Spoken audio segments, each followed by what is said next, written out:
Right, let's continue with unpacking what these numbers really mean for us as far as the local government elections are concerned as well. And it's always such a pleasure, Naledi, to have you back with us to unpack what this all means. But before we talk about whether the political party should be jumping up and down and, getting upset about their numbers, we're only 14% in. But I want to talk about another number, if I can.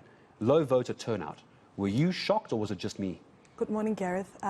Good morning to the viewers. I was very shocked. I was very surprised because I did not anticipate that the numbers would be as low as they were.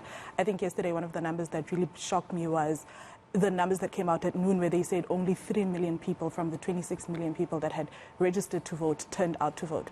So if at midday you only have around less than half of the registered voters coming in, it really showed that this is probably going to be the elections with the lowest voter turnout we've ever had.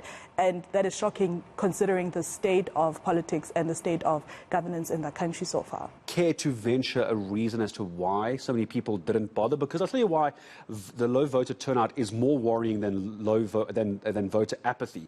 Voter apathy, we know voters aren't going to come out. They're not interested, they don't care. But to have gone and registered, to have gone through the process of registering, and then between registering and Voters' Day, something has happened that has made someone go, you know what, I'm going to stay at home, have a beer, have a braai. I think maybe it's also the day in which the elections were being held. I mean, it was a Monday.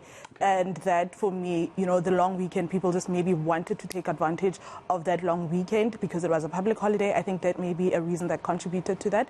I think also, considering the time of the year-end fatigue as well, I just think a lot of people used the public holiday aspect of the voting day as opposed to just going out to vote. And they use that to rest more than to go out and vote. And that also speaks to how dismally we are interacting with the political system, because it is an important day. We should have seen higher numbers than we saw yesterday, but for some reason people were not inspired enough to go out and take the action, and that's unfortunate. Do you think us as the Africans, of what you just said, because it's a very good point, maybe it was the long weekend, maybe if this was done on a Friday it would have been better. Do you think we are lazy voters? We want our elections to be easy? I don't think we're lazy voters. I think it's about maximizing the opportunities of rest that we could potentially have.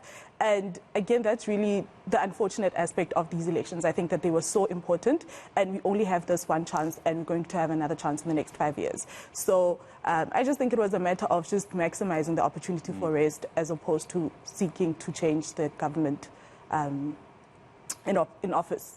Before I let you go this morning, can we talk a little bit about how things went operationally yesterday for the IEC? Your views. Yes, voting stations opening on time, but let's not rah that too much, because the IEC should open voting stations on time. It's their job. So well done to them for getting their job done. It seems a bit of chaos. We're going to show visuals now of chaos.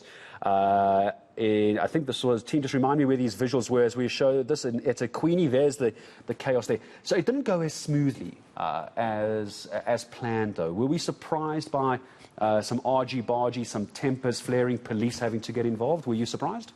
I was surprised. I think it speaks to the disconnect between the people who did not come out and vote and the people who are really passionate about coming out and voting. But also because elections in South Africa are characterized by a nation that has high unemployment, high inequality, I think that for the people who are contesting the elections, it was more about, the access to state resources and ensuring that, they are able to maximize whatever voting turnout that may be.